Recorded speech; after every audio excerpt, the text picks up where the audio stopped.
Hey guys, welcome back to a new video. In this video I will show you how you can update data in your Firebase Firestore database. As you can see, I extended the layout from the last video, so this time we have 3 more edit text fields here. The left edit text fields are for the person we want to update. So in this case I want to update Mark Zuckerberg, whose age is 45. I don't know if he's actually 45, I just randomly inserted an age here. As you can see on the right hand side in my Firebase console, that is exactly the person that is saved in our database. And let's say we want to now update the first name of Mark Zuckerberg, then we simply use that new first name text field and enter Peter, for example, and click on update person. And as you can see, the first name got updated and the other fields stayed exactly the same. And that of course also works for several fields. So if we also want to update the last name and the age, or only the age and so on. So I will show you how to do all this in this video. So back in Android Studio, I assume that you already set up your layout like I did. If you have done that, then I first want to create a function that does exactly that here, so that returns a person out of our 3 left edit text fields. So the person we want to update, just to make this a little bit more readable, and because we will need this in the future again. So let's better make a function of that. Private function get old person, so the person we want to update. And then we can simply paste that stuff in here. That function should return a person, and it returns that person. And then we can simply get the person here in our button upload data by writing val person is equal to get old person. And I also want to do the same for our new person, but this time that is a little bit different because that doesn't return a person. Instead, it will return a map. But why that is, I will explain when we actually write that. So let's create a private function here, get new person map, and that will return a map of string and any. So that might be a little bit confusing for you. If you don't know what a map is, that is just a whole bunch of key value pairs. And the keys have to be of type string, and the value can be literally anything. So if we take a look in our Firebase console for our dear Peter Zuckerberg here, then the key in our case would be the age, the first name, the last name, so all strings, and the value could be an integer, a string, or something completely different. And we will later use that map that we get from that function to update only those fields that we want to update. So if that still is a little bit confusing for you, then don't worry. You will get what I mean when we continue to write the code. So back in our getNewPerson map function, I just want to get the strings as usual from our edit text. So val first name is equal to et new first name this time dot text dot toString. Then we have our last name and set that to et new last name, of course, dot text dot toString. And finally for our age, which is et new age dot text dot toString. And we don't want to convert that to an int yet, because there is a possibility that we leave that field empty if we don't want to update that age, and then it would crash because it would try to convert an empty string to an integer. So we have to convert that later. And now we want to create a map out of those 3 fields here, but we only want to insert those fields into this map that are not empty. So we create a mutable map here. Val map is equal to mutable map of, and here we have to type the key type and the value type. So the key is string and the value could be anything, so any. And now we need to check if our first name is not empty.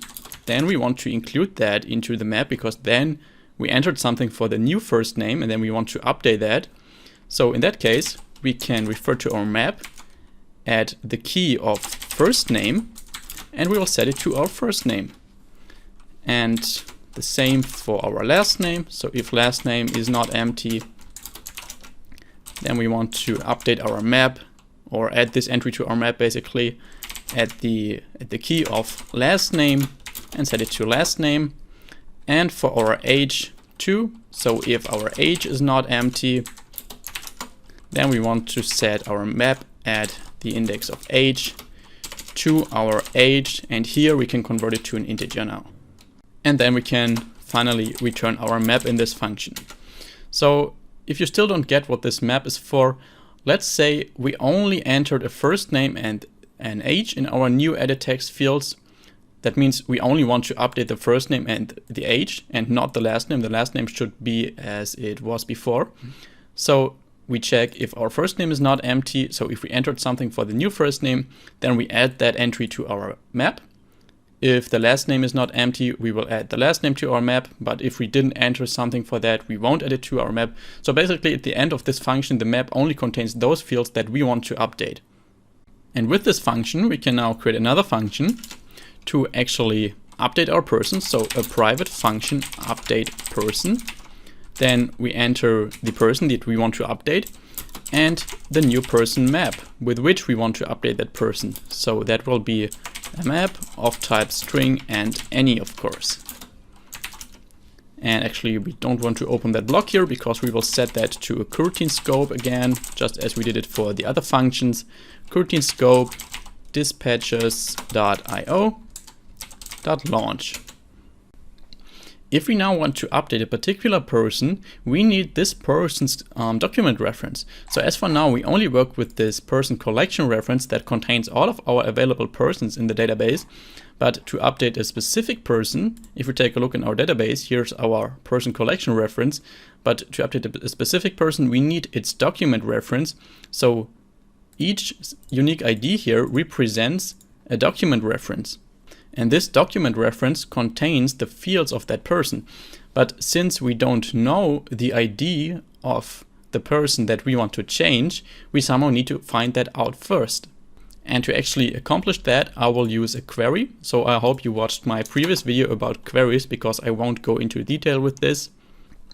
So in our update person function, we will create our person query and set it to our person collection reference dot where equal to. So we want to compare a field where the first name is equal to our person.firstname, where the last name is equal to our person.lastname, and where the age is equal to the person.age.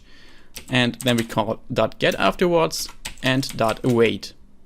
So all we do here is we get exactly those persons who have the first name of our person, the last name of our person, and the age of our person. Next, we want to check if our query actually contains persons, because if there are no persons, we also don't want to update persons, of course. So we check if our person query dot documents dot is not empty, and we can directly also write the else block. Here I just want to use a with context block because I want to show a toast. With context dispatches.main toast.make text this at main activity, and we simply print no person matched the query toast.length long and .show like this.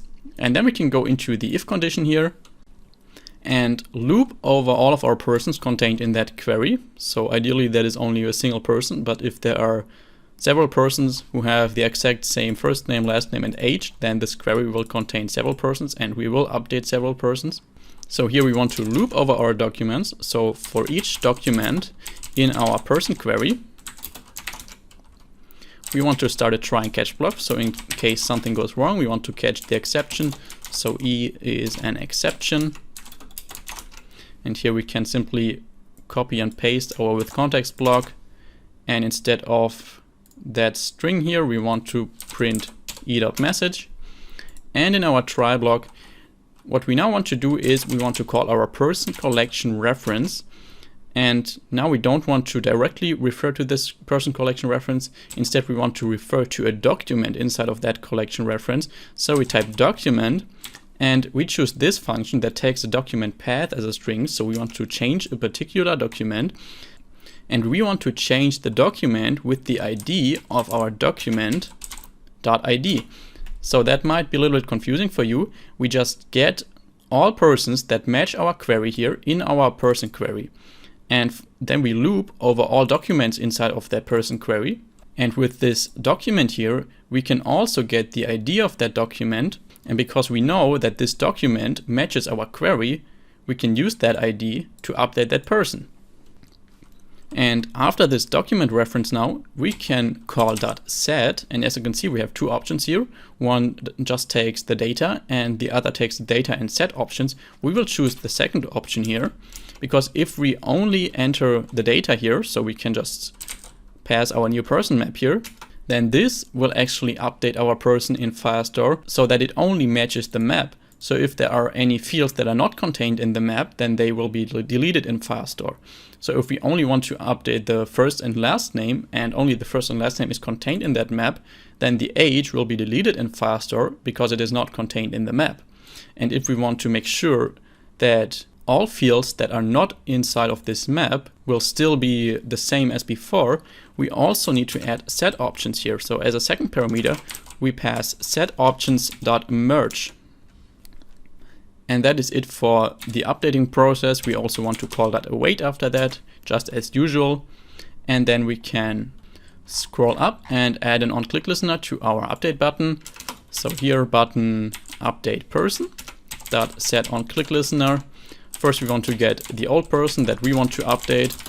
We get that from get old person. And then we want to get the map with which we want to update that old person. So val new person map is equal to get new person map. And then simply call update person, pass our old person as a first parameter and our new person map as a second parameter. So let's actually run our app and try it out. Go into our Firebase console.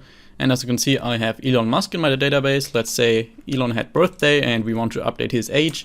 So let's write Elon Musk and his current age is 58 and we want to update his age to 59. If we now click on update person, let's take a look on the right, then the age got updated. And if we change this age now to 59, so it actually matches the new person, and we want to change the first and the last name to, for example, Mark Zuckerberg, and now click on update person, then only those two fields get updated. And by the way, if you really only need to change a single field in your document reference, then there is a simpler way than using this map strategy. So let's take a look at our Android Studio project again. And if we scroll down to our update person function, then we could also update this particular person by writing person collection reference document, also referred to document.id. But instead of set, we want to call update, and here you can simply use that update function for a particular field. So let's say we want to change the first name to our person.firstname. So that would only change the first name field to our person.firstname field. But in our example, actually here, it is better to use that set function in combination with the map, because some values can exist here and some values don't exist. And we simply don't know that before, and by using that, it's just easier to only put those values into the map that we want to update. So yes, I hope that helped you to understand how you can update values inside of your Firestore database. If so, please let me know below, and also if there's anything I can improve on, please tell me that below. That would be really helpful for me. See you in the next video. Bye bye.